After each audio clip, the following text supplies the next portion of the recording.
السلام علیکم ورحمۃ اللہ وبرکاتہ۔ عزیز طالبات، اللہ تعالیٰ کی ذات سے امید ہے کہ آپ خیریت سے ہوں گے۔ سبق نمبر 57، باب العصمت والکحل من الرمد، آنکھ دکھنے کی وجہ سے سرما عصمت استعمال کرنا اس کا بیان ہے۔ سبق شروع کرنے سے پہلے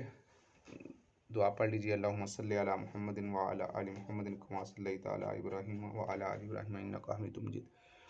رب اشرح لی صدری ویسر لی امری واحلل عقدۃ من لسانی یفقہوا قولی۔ جی عزیز طالبات، کتابیں کھول لیجیے۔ بسم اللہ الرحمن الرحیم۔ اللہم صلی علی محمد وعلی آل محمد وبارک وسلم۔ باب العصمت والکحل من الرمد فیہ عن ام عطیہ، آنکھ دکھنے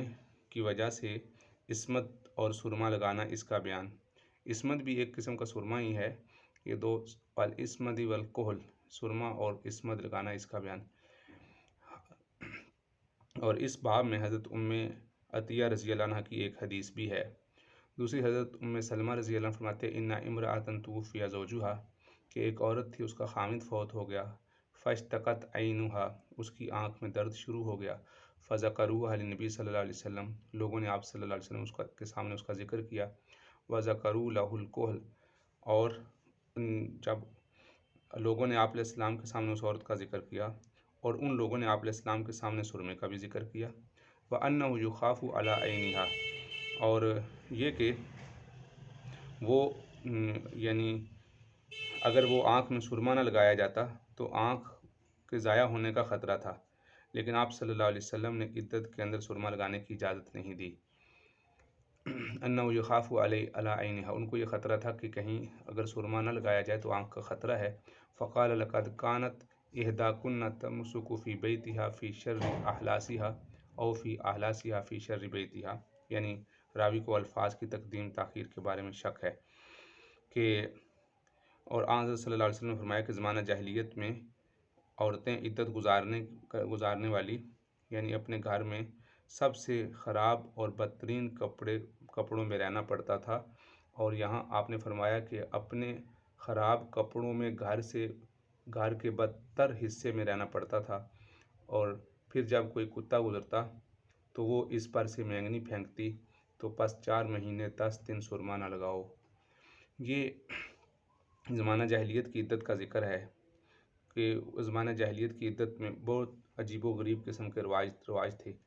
بعض اوقات تو وہ جس عورت کا خامد فوت ہو جاتا تھا اس کے سر کے بال مونڈ دیتے تھے، اس کو 1 سال کے لیے بند کوٹھڑی میں بند کر دیتے تھے، اندھیری کوٹھڑی میں، اور اس طرح کی عجیب کام کیا کرتے تھے۔ اور پھر جب سال پورا ہوتا تھا تو جو کتا یا بکری یا کوئی مردار جانور وہاں پڑا ہوتا، یا ایک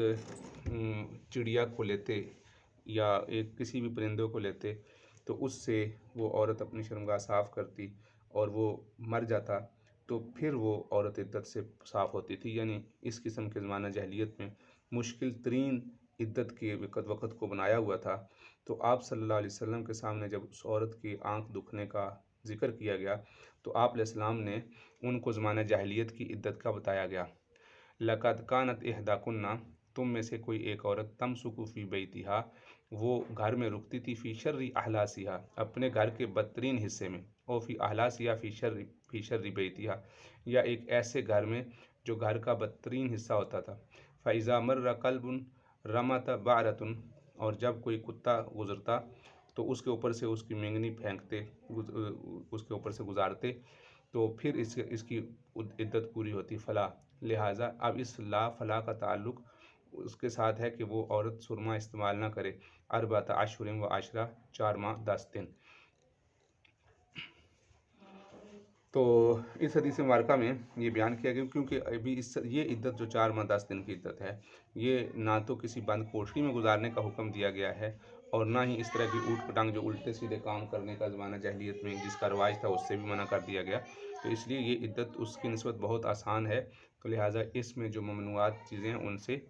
آپ علیہ السلام نے کہا کہ اس سے رکے رہو۔ قال رسول اللہ صلی اللہ علیہ وسلم لا عدوى ولا طیرۃ ولا حامۃ، باب الجذام، جذام کا بیان۔ تو آپ صلی اللہ علیہ وسلم فرمایا جزام کہتے ہیں متعدی بیماریوں کو، ایسی بیماریاں جو ایک سے دوسرے کو لگ جاتی ہیں، جیسے خارش ہے، طاعون ہے، جزام ہے۔ تو آپ صلی اللہ علیہ وسلم فرمایا لا عدوہ، نہ ہی تعدیہ ہے، یعنی ایک بیماری سے دوسری کی طرف کوئی بیماری متعدی نہیں ہوتی۔ ولا طیرتا، اور نہ ہی بدشگونی بدگمانی ہے۔ ولا حامتا، اور نہ ہی حامہ کوئی بیماری ہے۔ حامہ الو کو کہتے ہیں، الو کو لوگ منحوس سمجھتے تھے اور کہتے تھے کہ الو جس گھر میں آ جائے وہ بھی منحوس ہو جاتا ہے۔ ولا سفر، اور نہ ہی سفر ہے، یعنی محرم کو سفر تک کے لیے مؤخر کرنے کی جو بنیاد زمانہ جاہلیت میں بنائی تھی اس کی بھی کوئی اصل نہیں ہے۔ یعنی وہ لوگ کہا کرتے تھے کہ محرم کو سفر تک یعنی مؤخر کیا کرتے تھے۔ اب وہ زمانہ جاہلیت میں ایک عادت یہ بھی تھی لوگوں کی کہ وہ ایک دوسرے کی جگہ پر مہینوں کو تبدیل کرتے رہتے تھے۔ وفر من المجذوم کما تفر من الاسد، اور فرمایا کہ یعنی جزامی کوڑی سے اس طرح بھاگو جیسے شیر سے بھاگتے ہو۔ اب یہاں پر مختلف چیزوں کی وضاحت کی گئی ہے۔ زمانہ جاہلیت میں لوگوں کا یقین یہ تھا کہ جس طرح اللہ رب العزت بیماری لگاتے ہیں تو اسی طرح ایک آدمی سے بیماری متعدی ہو کے دوسرے کو بھی لگتی ہے۔ گویا کہ بیماری کا متعدی ہونا وہ بذات خود فعال سمجھتے تھے، تو حالانکہ بذات خود فعال نہیں ہوتا، ایک بندے سے دوسرے بندے کو بیماری لگنا اللہ کے حکم سے ہوتا ہے۔ تو اس لیے آپ علیہ السلام نے فرمایا کہ تعدیہ یہ بذات خود بے اصل اور بے بنیاد ہے، یعنی ایسا نہیں ہے کہ ایک آدمی کو بیماری لگی تو اس سے خود بخود دوسرے کو لگ جائے گی، اس کی کوئی اصل کوئی بنیاد نہیں ہے۔ ولا طیرتا، اسی طرح زمانہ جاہلیت میں کی عادت یہ بھی تھی کہ جب لوگ سفر پہ نکلتے تھے تو دیکھتے تھے، اب ایک پرندہ کوئی کبوتر وغیرہ گھر کے چھت سے اڑاتے تھے تو دیکھتے تھے کہ یہ دائیں طرف اڑتا ہے یا بائیں طرف۔ اگر دائیں طرف اڑتا تھا تو یہ اس سے نیک فال لیتے تھے کہ سفر اچھا رہے گا، اگر بائیں طرف اڑتا تھا تو بعض اوقات لوگ سفر کو چھوڑ دیتے تھے اور یہ سمجھتے تھے کہ یہ سفر اچھا نہیں رہے گا۔ اس کو طیارہ کہتے ہیں۔ آج کل ہمارے یعنی پاکستان میں بھی اس کی بہت سی واہی تباہی پھیلی ہوئی ہے۔ مثلاً لوگ گھر کے چھت پہ دیکھتے ہیں، اگر کوا کے صبح صبح بیٹھ جائے تو لوگ کہتے ہیں کہ آج کا دن اچھا نہیں گزرے گا، اور اسی طرح نئی گاڑی خریدی تو اس کے ساتھ جوتی باندھ دی، نیا گھر بنایا تو اس کے اوپر سیاہ رنگ کی ہنڈیا الٹی کر دی۔ تو یہ ساری اس قسم کی زمانہ جاہلیت میں بھی رسمیں تھیں۔ اور حامہ یہ ایک پرندہ ہوتا ہے چھوٹا سا الو، اس کو بوم کہتے ہیں۔ زمانہ جاہلیت میں عقیدہ یہ تھا کہ جس گھر میں یہ بیٹھ جائے وہ منحوس ہوتا ہے، تو آپ نے فرمایا اس کی بھی کوئی اصل نہیں۔ اور پھر سفر کی جیسے ایک پیٹ کی بیماری ہوتی ہے اور اسی طرح سفر ایک مہینہ ہوتا ہے تو اس کو بھی ایک دوسرے کی جگہ پر تبدیل کرتے رہتے تھے۔ اور آپ صلی اللہ علیہ وسلم نے یہ فرمانے کے بعد آخر میں فرمایا کہ تم مجذوم اور کوڑی آدمی سے ایسے بھاگو جیسے شیر سے بھاگتے ہیں، کیونکہ اگر ایک آدمی سے دوسرے کو لگے گی تو تمہارا عقیدہ خراب ہوگا کہ یہ فلاں آدمی سے مجھے بیماری لگی ہے، حالانکہ بیماری لگانے والے تو اللہ ہیں۔ اس لیے ایک مرتبہ یہ بھی فرمایا کہ پہلے آدمی کو بیماری کون لگاتا ہے؟ تو لوگوں نے عرض کیا اللہ۔ اور ایک دفعہ ایک آدمی نے عرض کیا اللہ کے رسول میرے ایک اونٹ سے، خارشی اونٹ ہے، اس سے سارے اونٹوں کو لگ گئی۔ تو آپ علیہ السلام نے فرمایا اچھا پہلے اونٹ کو بیماری کس نے لگائی؟ تو اس نے کہا اللہ نے۔ تو آپ صلی اللہ علیہ وسلم نے فرمایا پھر باقیوں کو بھی اللہ نے لگائی ہے۔ یہ عقیدہ رکھنا کہ یہ خالق حقیقی ہے اور اس سے یہ کام لازمی ہونا ہے، یہ غلط ہے۔ ہاں البتہ بیماری جیسے اللہ رب العزت بیماری بھیجتے ہیں اور پھر اس بیماری کے اندر اثر بعض اوقات اللہ رکھتے ہیں کہ یہ اس بیماری کے ساتھ جو بھی لگتا چلا جائے گا اس کو بھی لگتی رہے گی، تو یہ ایک اپنی جگہ پر ہے۔ لیکن یہ سمجھنا کہ اس کو حقیقی سمجھ کر اس کو خالق حقیقی اور مالک حقیقی اور یہ سمجھنا، یہ غلط بات ہے۔ باب المن شفاء للعین، من یہ ایک کھمبی ہوتی ہے، برسات کے موسم میں نکلتی ہے، سفید رنگ کی، اور وہ چھتری کی طرح ہوتی ہے اور اکثر یہ گندے پانی میں یا اس طرح جہاں کچرا وغیرہ ہوتا ہے وہاں یہ لگتی ہے، اس کو نچوڑو تو اس سے پانی نکلتا ہے۔ اس کے بارے میں آپ علیہ السلام نے فرمایا یہ شفاء للعین، اس کا پانی آنکھ کے لیے شفا ہے۔ تو جن لوگوں نے برسات میں اس کو دیکھا ہے تو وہ تو اس کو اچھی طرح سمجھتے ہوں گے۔ القمأۃ من المن، آپ نے فرمایا کھمبی، آپ نے فرمایا کہ کھمبی من میں سے ہے، یعنی جو ایک من کی قسم ہے، من اور سلوہ یعنی آسمانی کھانا، اس میں سے ہے، تیار شدہ کھانا، اس کو اگر توڑ کے حلقہ سے گرم کر کے کھایا جائے تو بڑی لذیذ ہوتی ہے، اس لیے فرمایا کہ یہ من یعنی آسمانی کھانوں میں سے ہے۔ وماؤہا شفاء للعین، اور آپ علیہ السلام نے فرمایا اس کا پانی آنکھوں کے لیے شفا ہے۔ اس من سے مراد وہ من ہے جو حضرت موسیٰ علیہ السلام پہ اترا، من و سلویٰ، یعنی ان سے جیسے ان کے لیے آسمان سے تیار کھانا ملتا تھا، اس میں مشقت زیادہ برداشت نہیں کرنی پڑتی تھی، بالکل اسی طرح اس کے لیے بھی ہے۔ آگے فرمایا کہ قال شعبۃ حدثنی بہ الحکم لم انکرہ من حدیث ابن عبد الملک، کہ راوی کہتے ہیں کہ جب یہ حدیث مجھ سے حکم نے بیان کی تو مجھ کو عبد الملک نے حدیث کے بارے میں کوئی تعامل نہیں رہا، تو مجھ کو عبد الملک کی اس حدیث کے بارے میں کوئی تعامل نہیں رہا، یعنی یہ حدیث جو عبد الملک یہ لکھا ہوا عن عبد الملک ان کی حدیث تھی، تو جب ایک دوسرے ترک سے بھی یہ حدیث ملی تو مجھے مزید پختہ ہو گیا کہ یہ حدیث مبارکہ ہے، کوئی من گھڑت نہیں۔ عن ابن عباس و عائشہ ان ابا بکر رضی اللہ عنہ قبل النبی صلی اللہ علیہ وسلم وهو میت۔ باب اللدود، لدود کہتے ہیں مریض کے منہ میں کوئی چیز ٹپکانا، مریض کے منہ میں کوئی چیز ڈالنا، تو اس کا بیان ہے۔ آپ صلی اللہ علیہ وسلم، عائشہ فرماتی ہیں، حضرت ابن عباس فرماتے ہیں کہ آپ صلی اللہ علیہ وسلم جس وقت وہ دنیا سے پردہ فرما گئے تو حضرت ابوبکر رضی اللہ تعالیٰ عنہ نے آپ صلی اللہ علیہ وسلم کا بوسہ دیا، درحال کہ آپ صلی اللہ علیہ وسلم میت تھے، فوت ہو چکے تھے۔ بعض روایات میں اس جگہ پر یہ علیحدہ نمبر نہیں ہے، اس وجہ سے اس حدیث مبارکہ کی ایک ہی ہونے کی وجہ سے مناسبت واضح ہے۔ قالت عائشہ لددناہ فی مرضہ فجعل یشیر الینا اللہ تلدنی، یہ وہی روایت ہے جو ابھی چند اسباق پہلے گزری ہے۔ حضرت عائشہ فرماتی ہیں کہ ہم نے آپ صلی اللہ علیہ وسلم کے مرض میں آپ نے منہ میں دوائی ڈال رہے تھے، آپ علیہ السلام نے ہمیں اشارہ کیا کہ تم میرے منہ میں دوائی نہ ٹپکاؤ، فقلنا کراہیت المریض للدواء، ہم یہ سمجھے کہ مریض کی جو دوائی سے طبی کراہت ہوتی ہے اس وجہ سے آپ فرما رہے ہیں۔ فلما افاقہ، جب آپ علیہ السلام کو افاقہ ہوا، قال الم انحکم ان لا تلدنی، کیا میں نے تمہیں منع نہیں کیا تھا کہ میرے منہ میں دوائی نہ ٹپکاؤ؟ قلنا، ہم نے کہا کراہیت المریض للدواء، ہم یہ سمجھے کہ جو مریض کی ایک طبی کراہت ہوتی ہے دعا سے وہ ہے۔ فقال لا یبقى من البیت احدا الا لدہ، گھر میں کوئی آدمی ایسا نہ رہے جس کے منہ میں دوائی نہ ٹپکائی جائے، وانا انظر، اور میں دیکھ رہا ہوں، الا ابن عباس، الا العباس، سوائے عباس کے، فإنه لم يشهدكم، اس لیے کہ وہ اس وقت تمہارے پاس حاضر نہیں تھے۔ دخلت بابن لی علی رسول اللہ صلی اللہ علیہ وسلم فقد علقت عنہ من العذرہ، فرماتے ہیں کہ میں ابن لی علی رسول اللہ صلی اللہ علیہ وسلم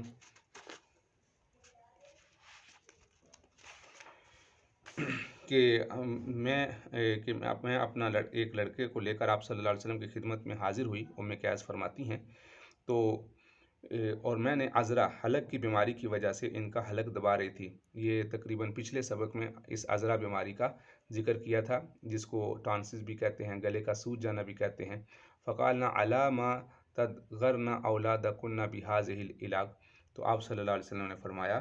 کہ تم کیوں اپنی اولاد کو انگلی سے گلا دبا کر تکلیف دیتی ہو؟ علاق کا معنی یہ جس طریقے سے تم علاج کرتی ہو۔ علیکن بہذا العود الہندی، تمہارے اوپر لازمی ہے کہ تم عود ہندی کو لے لو، فإن فیہ سبعۃ اشفیۃ، اس میں 7 بیماریوں کی دوائی ہے، منہا ذات الجنب، ان میں سے ایک ذات الجنب، پسلیوں میں ورم ہو جائے، پسلیوں میں درد ہو جائے اس کے لیے مفید ہے۔ یسعۃ من العذرۃ، اور عذرہ جو بیماری ہے، حلق اگر سوج جاتے ہیں تو اس میں اگر قطرے ٹپکائے جائیں تو اس کے لیے مفید ہے۔ یلد من ذات الجنب، اور اسی طرح یہ پسلیوں کے ورم کے لیے بھی مناسب ہے۔ فسمعت زہری یقول بین لنا اثنین ولم یبین لنا خمسۃ، اس میں سے آپ صلی اللہ علیہ وسلم نے 2 باتیں ہمارے سامنے بیان کی، 5 بیان نہیں کی۔ قلت لسفیان فإن معمرا یقول اعلقت علیہ قال لم یحفظ، تو سفیان نے کہا پھر میں نے زہری سے سنا کہ آپ فرما رہے تھے کہ اعلقت علیہ، یعنی معمر علی کے صلہ کے ساتھ نقل کرتے ہیں کہ معمر نے مجھے یاد نہیں رکھا، یعنی مجھے یاد ہے کہ زہری نے اعلقت عنہ کہا تھا، یعنی جب روایت بیان کی تھی اعلقت عنہ کہا تھا۔ حفظتہ من فی زہری، فی کا معنی ہے منہ، میں نے اس روایت کو اعلقت کے الفاظ کے ساتھ زہری سے سنا ہے۔ یہ جو لفظ ہے یقول اعلقت علیہ، تو یہ اس لفظ کے بارے میں اختلاف ہے کہ اعلقت علیہ کا جو لفظ ہے یہ امام زہری سے مروی ہے۔ وصف سفیان الغلام یحنک بالاصبع، تو راوی کہتے ہیں کہ سفیان نے اس کو انگلی کے ساتھ اپنے تالو کو داخل کیا، اور انہوں نے انگلی سے تالو کو اٹھایا تو انہوں نے کہا اعلق عنہ شیئا، تو انما یعنی رفع حنکہ باسبعین، اپنے تالو کو انگلی سے اٹھایا، ولم یقل عالکو عنہ شیئا، اور آپ نے یہ والا جو لفظ ہے یہ نہیں فرمایا۔ تو یعنی اس میں بیان یہ کرنا چاہ رہے ہیں اس حدیث مبارکہ میں کہ یہ الفاظ امام زہری کے ہیں، اور دوسرے فرما رہے ہیں کہ یہ الفاظ امام زہری کے نہیں ہیں، بلکہ انہوں نے عملاً کر کے دکھایا کہ آپ علیہ السلام نے یہ فرمایا کہ اس طرح کرو، اور اس میں عالکو عنہ یعنی عالقت علیہ کے لفظ نہیں ہیں۔ باب ان عائشہ رضی اللہ عنہا زوج نبی صلی اللہ علیہ وسلم قالت لما سکل رسول اللہ صلی اللہ علیہ وسلم، سکولہ کا معنی ہوتا ہے بوجھل ہو جانا، یعنی جب آپ صلی اللہ علیہ وسلم کی طبیعت خراب ہوئی، واشتد بہ وجعہ، اور آپ علیہ السلام کو تکلیف اور درد زیادہ ہو گیا، استأذن ازواجہ فی ان یمرض فی بیتی، آپ صلی اللہ علیہ وسلم اپنے یعنی مرض کے ایام میں ازواج سے اجازت لے رہے تھے کہ وہ میرے گھر میں آ جائیں، یعنی آپ علیہ السلام ہر روز پوچھتے تھے کہ میرا آئندہ کل کا دن کہاں ہوگا، آئندہ کل کا دن کہاں ہوگا۔ فأذن لہ، لہٰذا انہوں نے اجازت دے دی۔ فخرج بین رجلین تخط رجلاہ فی الارض، آپ علیہ السلام وہاں سے نکلے اتنا کہ آپ علیہ السلام کے پاؤں زمین پر لڑکھڑا رہے تھے۔ بین عباس و آخرہ، دو آدمیوں کے درمیان، ایک ان میں سے عباس تھے اور دوسرے کوئی دوسرے آدمی تھے، دوسرے حضرت علی رضی اللہ عنہ تھے، لیکن حضرت عائشہ رضی اللہ تعالیٰ عنہ نے ان کا نام نہیں لیا، کیونکہ حضرت علی رضی اللہ تعالیٰ عنہ نے اس موقع پر، تہمت کے موقع پر، جب آپ صلی اللہ علیہ وسلم نے ان سے رائے لی تھی تو حضرت علی رضی اللہ تعالیٰ نے کہا تھا کہ اللہ کے رسول آپ کے لیے عورتیں کافی ہیں، اس وجہ سے حضرت عائشہ رضی اللہ تعالیٰ حضرت علی رضی اللہ تعالیٰ عنہ کو اس بات سے ناراضگی ہوئی۔ فأخبرت ابن عباس قال هل تدری من الرجل الآخر الذي لم تسم عائشہ، کیا آپ نے، حضرت عباس سے میں نے پوچھا کہ کیا آپ جانتے ہیں وہ دوسرا آدمی کون تھا جس کا حضرت عائشہ نے نام نہیں لیا؟ قلت لا، میں نے کہا نہیں۔ قال وهو علی، تو میں نے کہا کہ وہ علی تھے۔ قالت عائشہ فقال النبی صلی اللہ علیہ وسلم بعد ما دخل بیتها واشتد به وجعه، جب آپ علیہ السلام حضرت عائشہ رضی اللہ عنہا کے گھر میں داخل ہو گئے تو آپ کی تکلیف اور بڑھ گئی، واشتد، شدت اختیار گیا ان کا درد شدت اختیار کر گیا، حریکو علی من سبع کراب لم تحللن اوقیتہن، یہ روایت ہم نے پیچھے پڑھی تھی۔ آپ نے فرمایا مجھ پر 7 کنوؤں کا پانی ڈالو، بخار تیز تھا 7 مشکوں کا جن کے بند نہ کھولے ہوں، یعنی ان مشکوں کو بھر کے لائیں اور پھر وہ میرے اوپر ٹھنڈا پانی، یعنی رات گزرے اور بند کھلے بغیر، پھر اگلے دن ٹھنڈا پانی میرے اوپر ڈالیں۔ حتیٰ جعل یشیر الینا، یہاں تک کہ آپ علیہ السلام نے، جب ہم نے 7 کنوؤں کا پانی ڈالا تو آپ علیہ السلام ہمیں اشارہ کرنے لگے، ان قد فعلتن، ٹھیک ہے تم نے میری بات مان لی، یعنی تم عورتوں نے ایسا کر لیا۔ قالت وخرج الی الناس فصلی بہم فخطبہم، پھر آپ صلی اللہ علیہ وسلم ان کے لیے تشریف لے گئے اور آپ نے ان کو خطبہ دیا۔ یہ روایت پیچھے کافی دفعہ گزر چکی ہے۔ باب العذرہ، عذرہ بیماری وہی ٹانسس کی گلے کی بیماری ہوتی ہے جس کا بھی روایت میں یہ گزرا، اور یہ ساری وہی روایت ہے جو ابھی گزری ہے۔ باب الدواء المبطون، مبطون کو یعنی پیٹ کی بیماری، بطن سے ہے، بطن پیٹ کو کہتے ہیں، پیٹ کی بیماری کے بارے میں دعا۔ یہ وہی ہے کہ ایک آدمی آپ صلی اللہ علیہ وسلم کے پایا، استطلق بطن ہو، اس کا پیٹ جاری تھا، آپ علیہ السلام نے فرمایا اس کو شہد دو، اس نے 2 دفعہ 3 دفعہ شہد دیا تو اس کو آرام نہیں آیا، تو آپ نے فرمایا تمہارے بھائی کا پیٹ جھوٹا ہے اور اللہ نے سچ فرمایا۔ باب لا سفر وهو داء یاخذ البطن، کوئی سفر نہیں، یعنی سفر کی کوئی حقیقت نہیں ہے، جس کے بارے میں ابھی گزرا۔ اب یہ وہ روایت ہے جس کا میں نے ابھی ذکر کیا تھا۔ تو آپ نے فقال اعرابی، ایک عرابی آیا، اس نے عرض کیا فما بال ابلی تکون فی الرمل کانہا ذباء، میرے اونٹ کو کیا ہوا، ابل اونٹ کو کہتے ہیں، کہ اس کو ایسی خارش لگی ہے کہ وہ ہرن کی طرح ہو گیا، یعنی خارشی ہرن کی طرح، فیات البعیر الاجرب، اور وہ جب دوسرے اونٹوں کے ساتھ آتا ہے تو ان کو خارش لگتی ہے، فیدخل بینہا فیجربھا، وہ دوسرے اونٹوں کو جب داخل ہوتا ہے تو ان کو بھی خارش کی بیماری لگ جاتی ہے۔ قالا، تو آپ علیہ السلام نے فرمایا فمن عاد الاول، پہلے کو بیماری کس نے لگائی، یعنی یہ بیماری جو تم کہتے ہو اونٹوں سے لگ رہی ہے، یعنی یہ بیماریوں میں تعدیہ کوئی چیز نہیں ہے۔ اب ایک ایک اس میں بیماری پر امام بخاری رحمۃ اللہ علیہ باب علادہ قائم کریں گے، حدیث وہی لائیں گے۔ باب ذات الجم، پسلیوں میں درد اور اس کی بیماری کا بیان ہے، آگے روایت وہی ہے۔ قریہ علی ایوب من کتب ابی قلابہ، ابھی کہتے ہیں کہ حماد سے روایت ہے کہ ہم نے کہ ایوب سختانی کے سامنے ابو قلابہ کی کچھ کتابیں پڑھی گئیں، خطوط پڑھے، یہاں کتابوں سے مراد خطوط ہوتے ہیں، اور ان میں بعض وہ حدیثیں بھی تھیں جو ایوب نے ابو قلابہ کے واسطے سے نقل کی تھیں۔ اور قال ھذا فی الکتاب عن انس ان ابا طلحہ و انس بن نضر قوایا و قواہ ابو طلحہ بیدہ۔ تو یہ دونوں حضرات کہتے ہیں کہ حضرت انس کی یہ حدیث بھی ہے کہ حضرت ابو طلحہ، حضرت انس یعنی انہوں نے، قوا کا معنی ہوتا ہے کاف واو اور یا کا معنی ہوتا ہے داغ لگانا، انہوں نے داغ لگائے اور داغ لگوائے یعنی داغ لگا کر علاج کیا، تو ابو طلحہ نے خود اپنے ہاتھ سے ان کو داغا تھا۔ تو آذن رسول اللہ صلی اللہ علیہ وسلم لأہل البیت من الانصار، آپ علیہ السلام نے انصار کے گھروں میں سے کچھ لوگوں کو اجازت دی، ان یرقو من الحمۃ والاذن، آپ نے فرمایا کہ آپ نے ان کو اجازت دی تھی کہ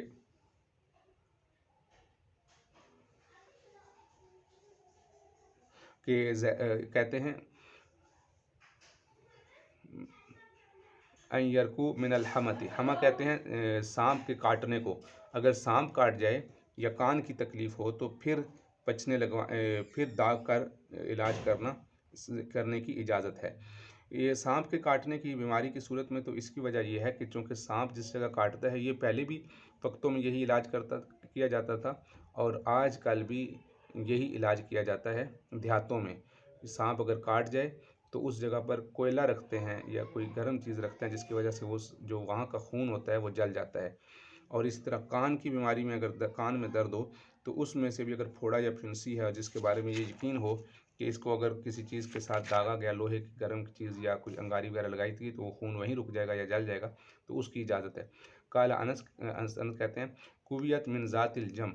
اور جو ذات الجم جو پسلیوں کی بیماری کا مریض ہوتا ہے،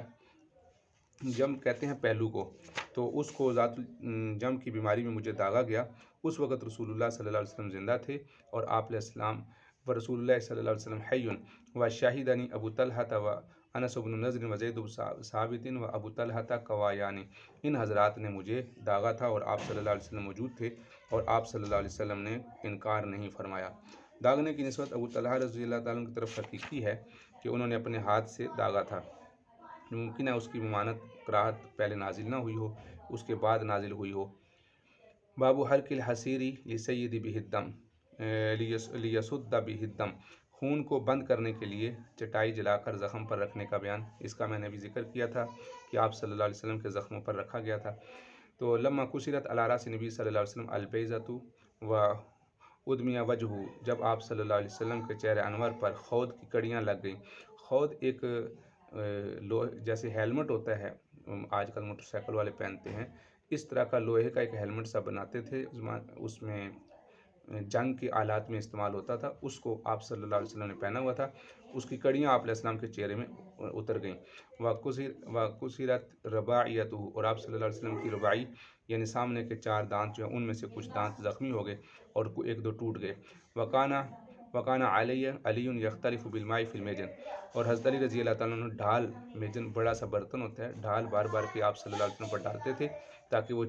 خون رک جائے۔ وجاءت فاطمۃ تغتسل عن وجہ الدم، اور حضرت فاطمہ رضی اللہ عنہ آپ صلی اللہ علیہ وسلم کے چہرے سے خون صاف کر رہی تھی۔ فلما رأت فاطمہ علیہ السلام الدم یزید علی الماء، جب حضرت فاطمہ دیکھ رہی تھیں کہ وہ خون زیادہ ہوتا جا رہا ہے، کثرت باعتبار کثرت کے، عمدت الی الحصیر، تو انہوں نے چٹائی کی طرف آپ نے ارادہ کیا، فأحرقتھا، اس کو جلایا، وألصقتھا علی جرح رسول اللہ صلی اللہ علیہ وسلم، اور آپ علیہ السلام کے زخم کے اوپر اس کو رکھا، فرقع دم، تو خون رک گیا۔ تو یہ بھی ایک علاج تھا اور آج کل بھی اس طرح علاج کیا جاتا ہے۔ باب الحمى من فی جہنم، گرمی اور بخار یہ جہنم کے ایک اثر کا نتیجہ ہے۔ فرمایا قال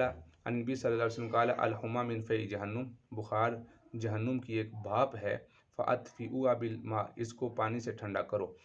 اب جہنم کی آگ اس لیے کہا گیا کہ یہ تو اس وجہ سے شاید کہ جہنم کی آگ گرم ہوتی ہے تو اس وجہ سے، یا یہ ہے کہ بخار جہنم کے جوش سے ہوتا ہے، گویا کہ دوزخ کا ایک نمونہ ہے، جیسے دوزخ گرم ہوتی ہے اسی طرح بخار بھی گرم ہوتا ہے، جس کو اللہ تعالیٰ نے منکرین کو ڈرانے کے لیے بھیجا ہے، لیکن اہل ایمان کے لیے یہ بشارت ہے اور گناہوں کا کفارہ ہے، تو اس وجہ سے من فی جہنم کا فرمایا گیا۔ اور اطفئوها بالماء یعنی اس کو ٹھنڈے پانی کے ذریعے سے یا نارمل پانی کے ذریعے سے اس کو ٹھنڈا کرو، اس لیے چاہیے کہ جو بیمار آدمی ہو وہ نہا لے، تو اس سے بخار کم ہوتا ہے۔ اور آج کل بھی اطباء حضرات، ڈاکٹر حضرات یہی کہتے ہیں کہ بخار کو توڑا کرو، بخار میں مسلسل نہیں رہنا چاہیے، جس میں پٹیاں کرنا بھی اسی کا حصہ ہے، نہانا بھی اسی کا حصہ ہے، یہ پانی کے ذات بخار کو ٹھنڈا کرنے کی مثالیں ہیں۔ قال نافع و کان عبداللہ یقول اکشف ان الرجز، فرماتے ہیں کہ حضرت عبداللہ بن عمر رضی اللہ عنہ کو جب بخار آتا فرماتے اے اللہ ہم سے اس عذاب کو دور کر دے، کیونکہ ظاہری بات ہے انسان عمل نہیں کر سکتا، اے اللہ تو ہمیں اپنی پکڑ سے دور کر دے، اور اے اللہ رحمت عافیت والی زندگی نصیب فرما دے، اور اے اللہ ہمیں اس کے بدلے میں ہمارے گناہوں کو معاف فرما دے اور اپنا فضل اور کرم فرما دے۔ اور بخار یا مصیبت مانگنی نہیں چاہیے، اگر آ جائے تو صبر کرنی چاہیے اور اللہ سے عافیت مانگنی چاہیے۔ بنت ابی بکر رضی اللہ عنہ کانت اذا اتیت بالمرأة قد حمیت تدعو لها، جب کسی عورت کے پاس جس کو بخار ہوتا تو بخار والی کوئی عورت ان کے پاس لائی جاتی تو آپ ان کے لیے دعا کرتی، پانی منگواتی اور پانی میں ڈالتی۔ اخذت الماء فصببته بین جیبها، اور آپ ان کے گریبان میں پانی ڈالتی، یعنی سینے کے اوپر پانی ڈالتی، کہ رسول اللہ صلی اللہ علیہ وسلم اس کا ہمیں حکم دیتے تھے۔ قالت وکان رسول اللہ صلی اللہ علیہ وسلم یامرنا ان نبردها بالماء، اور آپ صلی اللہ علیہ وسلم نے ہمیں حکم دیا کہ پانی کے ذریعے سے اس کو بخار کو ہم ٹھنڈا کریں۔ تو اس وجہ سے فرمایا الحما من فیء جہنم، بخار جہنم کا ایک اثر ہے، فابردوه بالماء، اس کو پانی سے ٹھنڈا کرو۔ اگلی روایت بھی وہ الحما من فوح جہنم، فوح کا معنی بھاپ یا اس کا غبار ہوتا ہے۔ باب من خرج فی الارض لا تلائمہ، یہ بیان ہے کہ ایسی زمین، جو شخص ایسی زمین کی طرف نکلے جو اس کے موافق نہیں ہے، یعنی وہاں کا پانی اور وہاں کا ماحول موافق نہیں ہے، اس طرف نکلنے کا بیان ہے۔ ان انس بن مالک رضی اللہ عنہ ان انس اور رجال من اکل والعرینہ قدموا علی رسول اللہ صلی اللہ علیہ وسلم تکلموا بالاسلام، انہوں نے اسلام کی باتیں کی، قالوا یا نبی انا کنا اہل زر، یہ روایت تقریباً بہت دفعہ پیچھے گزر چکی ہے۔ دیہاتی لوگ آئے اور وہ اکل اور عرینہ کے تھے، انہوں نے کہا اللہ کے رسول ہمیں شہر کی آب و ہوا موافق نہیں ہے، ہم دیہات میں جانا چاہتے ہیں۔ آپ صلی اللہ علیہ وسلم نے صدقے کے اونٹوں کے پاس بھیج دیا، انہوں نے اس رائی کو بھی قتل کیا اور پھر وہ بھاگ گئے، پھر آپ صلی اللہ علیہ وسلم نے انہیں قصاصاً قتل کیا۔ باب ما یذکر فی الطاعون، طاعون کے بارے میں ذکر۔ اساد راوی کہتے ہیں عن انس عن نبی صلی اللہ علیہ وسلم قال اذا سمعتم بالطاعون فی ارض فلا تدخلوها، آپ صلی اللہ علیہ وسلم نے فرمایا جب تم کسی زمین کے بارے میں سنو کہ وہاں طاعون پھیلا ہوا ہے تو تم وہاں سے نہ نکلو۔ وَإِذَا وَقَعَ بِأَرْضٍ، اور جب تم اگر اس زمین پر ہو، وَأَنْتُمْ بِهَا، یعنی اذا وقع بِأَرْضٍ، جب یہ طاعون کسی زمین پہ پھیل جائے اور تم وہاں پر ہو، فلا تخرجوا منها، تو وہاں سے نہ نکلو۔ فقلت انت سمعته يحدث سعدا، کیا تم نے سعد کو یہ حدیث بیان کرتے ہوئے سنا ہے؟ ولا ينکرہ، تو وہ ان کا انکار نہیں کر رہے۔ قال نعم، انہوں نے کہا جی ہاں، یعنی کیا آپ نے خود یہ حدیث ان سے سنی ہے کہ حضرت اسامہ نے، یعنی آپ کے والد حضرت سعد سے بیان کر رہے تھے تو حضرت سعد نے اس کا انکار نہیں کیا؟ تو انہوں نے کہا نہیں۔ تو اس کی وجہ یہ ہے کہ اگر طاعون کسی جگہ پھیلا ہوا ہے، وہاں کے لوگ باہر آئیں گے تو پھر طاعون اگر اس جگہ پہ پھیل گیا تو یہ لوگ کہیں گے کہ ان کی وجہ سے یہ پھیلا ہے، اور اگر طاعون باہر والا کوئی آدمی وہاں چلا گیا اور اس کو طاعون کی بیماری لگ گئی تو وہ کہے گا کہ مجھے یہاں آنے کی وجہ سے ایسا ہوا ہے، حالانکہ اللہ رب العزت کے حکم کی وجہ سے ایسا ہوا ہے، اور لوگ ان کی نسبتیں مخلوق کی طرف کریں گے۔ عن عبداللہ بن حارث بن نوفل عبداللہ بن عباس ان عمر بن خطاب رضی اللہ عنہ خرج الی الشام، حضرت عمر رضی اللہ عنہ شام کی طرف نکلے، حتی اذا کان بسرع لقیہ امر الاجناد، جب حضرت عمر رضی اللہ تعالیٰ عنہ وہاں ایک سرخ مقام ہے وہاں پہنچے تو وہاں کے لشکر کے جو ذمہ دار تھے ابو عبیدہ بن جرح اور ان کے ساتھی ان سے ملے، اور حضرت عمر رضی اللہ تعالیٰ نے شام کے ملک کا کئی حصوں میں تقسیم کر دیا تھا اور ہر ایک فوج کے سردار کو مقرر کیا تھا، خالد بن ولید، یزید بن ابی سفیان، اس طرح کے یہ حضرات مقرر تھے۔ تو ان حضرات نے حضرت عمر رضی اللہ تعالیٰ عنہ کو بتایا کہ شام کی زرزمین پر تو طاعون کی وبا پھیلی ہوئی ہے، تو فرمایا فاخبروا ان الوباء قد وقع بارض شام، عبیدہ بن جرح واصحابہ، فاخبروا، انہوں نے خبر دی، ان الوباء قد وقع بارض شام، شام کی زمین پر وبا پھیلی ہے۔ قال ابن عباس فقال عمر ادعوا لی المہاجرین الاولین، تو آپ نے فرمایا کہ امیر المومنین حضرت عمر رضی اللہ عنہ نے فرمایا کہ مہاجرین اول کو میرے پاس بلاؤ، تو ادعوا کا بلاؤ، فدعاہم، ان کو بلایا گیا، فاستشارہم، انہوں نے مشورہ کیا، فاخبرہم ان الوباء قد وقع فی الشام، انہوں نے خبر دی کہ شام میں وبا پھیلی ہے۔ فاختلفوا فقال بعضهم، صحابہ میں اختلاف ہو گیا، بعض نے کہا قد خرجنا لامر، بعض نے کہا ہم ایک ایسے امر کے لیے نکلے ہیں، ولا نرى ان ترجع عنه، ہمارے لیے مناسب نہیں کہ ہم واپس چلے جائیں۔ وقال بعضهم معك بقیۃ الناس واصحاب رسول اللہ صلی اللہ علیہ وسلم، دوسرے بعض نے کہا کہ آپ کے ساتھ آپ صلی اللہ علیہ وسلم کے باقی لوگ اور آپ علیہ السلام کے صحابہ ہیں، یعنی بڑے بڑے صحابہ کرام جو باقی رہ گئے ہیں، ان کا دم قدم یعنی ان کا ساتھ ہونا غنیمت ہے، تو ہم مناسب نہیں جانتے کہ آپ ان کو وبائی ملک میں لے جائیں۔ بعض نے کہا جانا چاہیے، بعض نے کہا وہاں نہیں جانا چاہیے، اختلاف ہو گیا۔ فقال ارتفعوا عنی، آپ نے فرمایا کہ تو آپ لا نرى ان نقدم علی هذا الوباء، ہم یہ مناسب نہیں سمجھتے کہ ان کو وہاں بھیجا جائے۔ فقال ارتفعوا عنی، مجھ سے دور ہو جائے، چلے جاؤ۔ ثم قال ادعوا لی الانصار، مجھے میرے پاس انصار کو بلاؤ۔ فدعوتهم فاستشاروا، آپ نے ان سے مشورہ کیا۔ فسلکوا سبیل المہاجرین، تو انہوں نے بھی مہاجرین کی سی رائے دی۔ واختلفوا، کا اختلاف ہیں، ان میں بھی اختلاف ہو گیا۔ فقال ارتفعوا عنی ثم قال ادعوا لی من مکان ہا ہنا و ہا ہنا من مشیخۃ قریش من مہاجرۃ الفتح، تو آپ نے فرمایا کہ میرے پاس قریش کے اکابرین کو اور فتح میں جو ہجرت کرنے والے تھے ان کو بلاؤ۔ فدعوتهم ولم يختلف منهم علیہ، تو پھر ان میں کسی میں بھی اختلاف نہیں ہوا، دو آدمیوں میں بھی اختلاف نہیں ہوا۔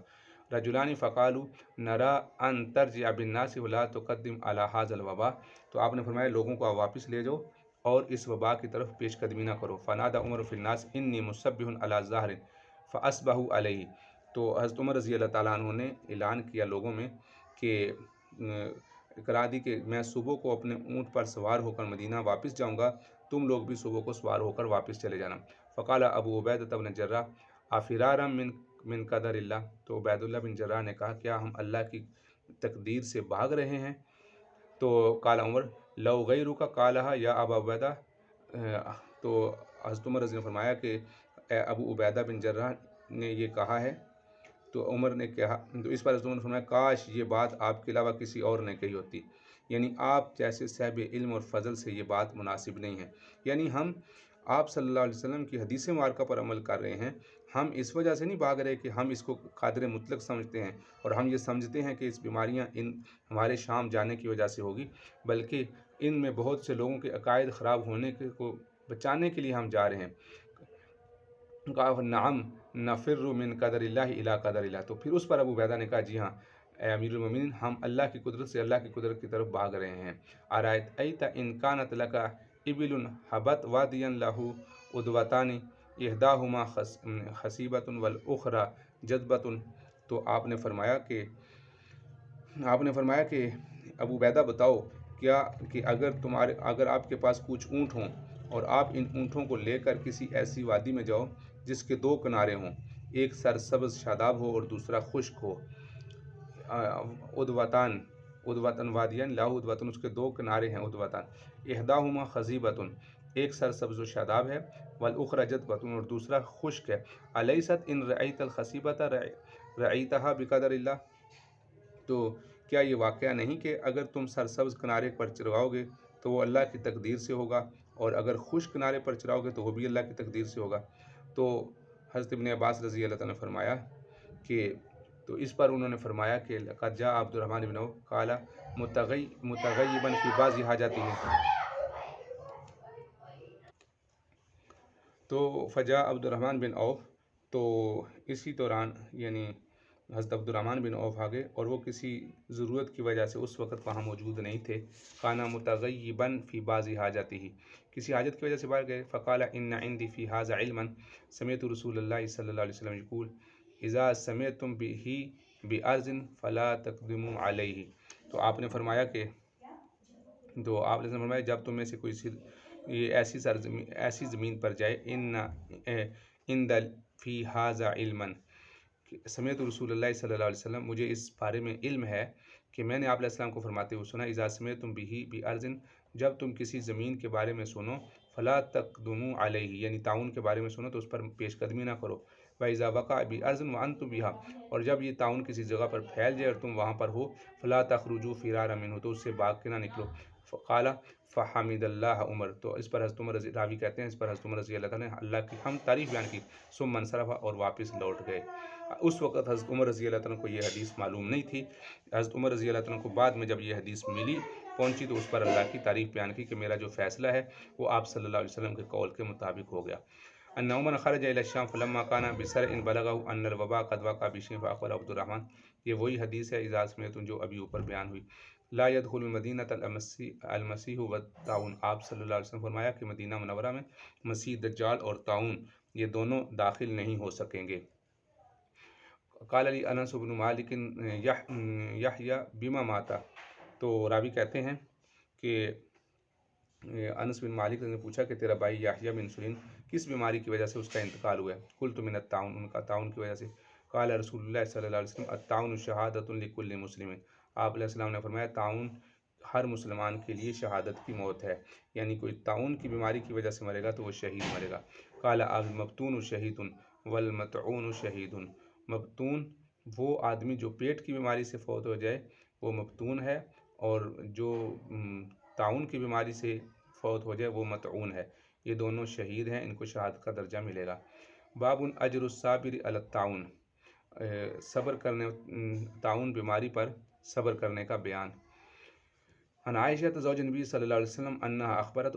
اخبرت انہا سألت رسول اللہ صلی اللہ علیہ وسلم عن الطاعون، حضرت عائشہ رضی اللہ عنہ نے آپ صلی اللہ علیہ وسلم سے طاعون کے بارے میں پوچھا، فاخبرہا، تو آپ علیہ السلام نے ان کو خبر دیا، انہو کان عذابا یبعثہ اللہ علی من یشاء، یہ عذاب ہے اللہ تعالیٰ جس پر بھیجتے ہیں چاہتے ہیں، فجعلہ اللہ رحمۃ للمؤمنین، اور مومنین کے لیے اللہ تعالیٰ اس کو رحمت بنا دیتے ہیں۔ فلیس من عبد یقع الطاعون فیمکث فی بلدہ صابرا، کوئی بھی مومن بندہ ایسا نہیں ہے جو طاعون میں مبتلا ہو، یعنی اس علاقے میں واقع ہو، اس علاقے میں ٹھہرا ہوا ہو جہاں طاعون پھیلا ہوا ہو، فیمکث فی بلدہ، وہ اسی شہر میں ٹھہرا رہے صبر کرتے ہوئے، یعلم انہ لن یصیبہ الا ما کتبہ اللہ، یہ جانتے ہوئے، یہ یقین رکھتے ہوئے کہ اسے کوئی بیماری نہیں پہنچے گی مگر وہی ما کتبہ اللہ لہ، جو اللہ نے اس کے لیے لکھ رکھی ہے، الا کان لہ مثل اجر الشہید، تو ایسے شخص کے لیے اگر وہ فوت ہو جاتا ہے تو شہادت کا درجہ ملے گا۔ اس لیے کہ موت تو ہر جگہ بہرحال آنی ہی آنی ہے، لیکن جو اس وجہ سے جمع رہا تو اللہ رب العزت اس کو شہادت کی موت عطا فرمائیں گے۔ باب الرقیٰ بالقرآن والمعوذات، قرآن جیت پڑھ کر اور یعنی معوذات یعنی آخری دو صورتیں قل اعوذ برب الفلق اور قل اعوذ برب الناس، یہ پڑھ کے پھونکنا، اس کے ذریعے سے دم کرنا، اس کا بیان۔ ان نبی صلی اللہ علیہ وسلم کان ینفس علی نفسہ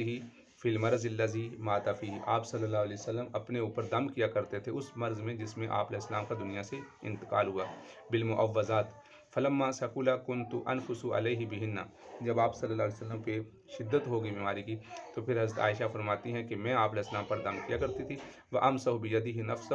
لبرکتہا، اور اپنا ہاتھ آپ صلی اللہ علیہ وسلم پر پھیرتی تھی آپ صلی اللہ علیہ وسلم سے برکت کے لیے۔ قال زہری کیف ینفس، آپ کیسے دم کرتی تھیں؟ قال کان ینفس علی یدیہ، میں اپنے ہاتھوں پر پڑھ کے پھونکتی تھی، ثم یمسح بہما وجہہ، پھر وہ آپ صلی اللہ علیہ وسلم کے چہرے پر پھیر دیتی تھی۔ باب الرقیٰ بفاتحۃ الکتاب ویذکر عن ابن عباس عن النبی صلی اللہ علیہ وسلم، آپ سورہ فاتحہ پڑھ کر دم کرنے کا بیان۔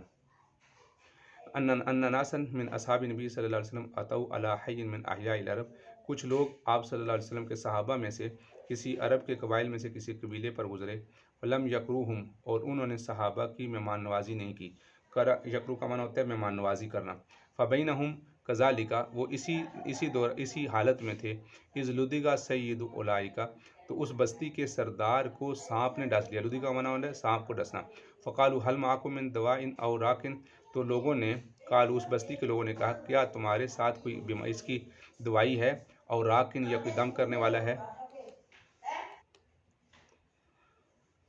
قالوا فانکم لم تقرؤنا، تو انہوں نے عرض کیا کہ تم لوگوں نے ہماری مہمان نوازی تو کی نہیں، ولا نفعل حتى تجعلوا لنا جعلا، تو انہوں نے کہا ہم ایسا نہیں کریں گے یہاں تک کہ تم ہمارے لیے کوئی مزدوری مقرر کرو، جعل مزدوری کو کہتے ہیں، فجعلوا لهم قطيعا من الشاء، تو انہوں نے بکریوں کے ایک ریوڑ کی بات کی کہ ہم تمہیں اگر وہ ٹھیک ہو گئے تو بکریوں کا ریوڑ دیں گے، فجعل یقرأ بأم القرآن، تو ان صحابہ نے اس پر سورہ فاتحہ پڑھنا شروع کر دی، فیجمع بزاقۃ ویدفل، وہ اپنا تھوک جمع کر کے پھر وہ اس پر دم کیا کرتے تھے۔ فبریا، وہ ٹھیک ہو گیا۔ فاتوا بالشاة، تو وہ بکریاں لے کر آئے۔ فقالوا لا ناخذه حتى نسأل النبي صلی اللہ علیہ وسلم، تو صحابہ نے کہا کہ ہم اس وقت تک ان کو قبول نہیں کریں گے، یعنی جس صحابی نے دم کیا اس کے علاوہ باقی صحابہ نے کہا کہ یہ ہم ان کو نہیں استعمال کریں گے جب تک کہ آپ صلی اللہ علیہ وسلم سے نہ پوچھ لیں۔ فسألوه، تو انہوں نے آپ صلی اللہ علیہ وسلم سے پوچھا۔ فضاحک، آپ علیہ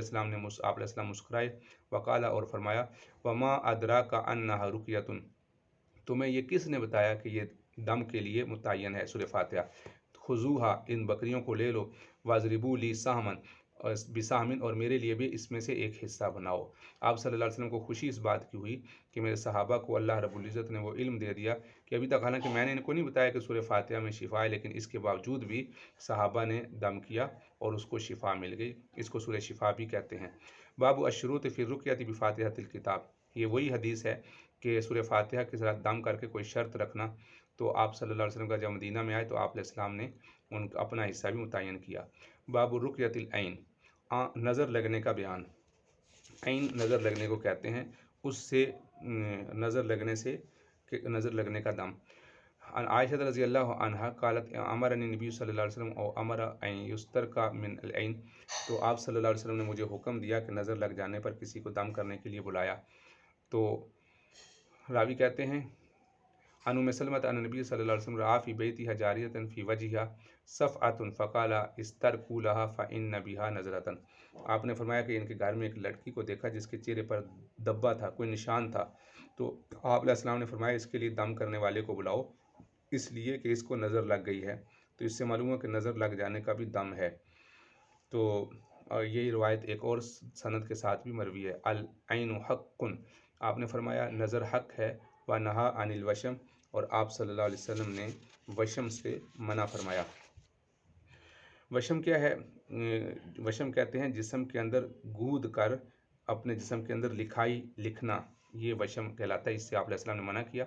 آج کل لوگ جسم کے اندر ڈیزائن بنواتے ہیں، یہ منع ہے۔ سالت عائشہ عن رقیۃ من الحمۃ، حمہ کہتے ہیں سانپ کے ڈھسنے کو، ہما بھی کہتے ہیں، ہما کہتے ہیں، لیکن معروف لغت ہما ہا کے پیش کے ساتھ۔ فقالت رخص النبی صلی اللہ علیہ وسلم الرقیۃ من کل ذی حمۃ، آپ علیہ السلام نے فرمایا ہر سانپ کے ڈسنے سے کا دم ہے۔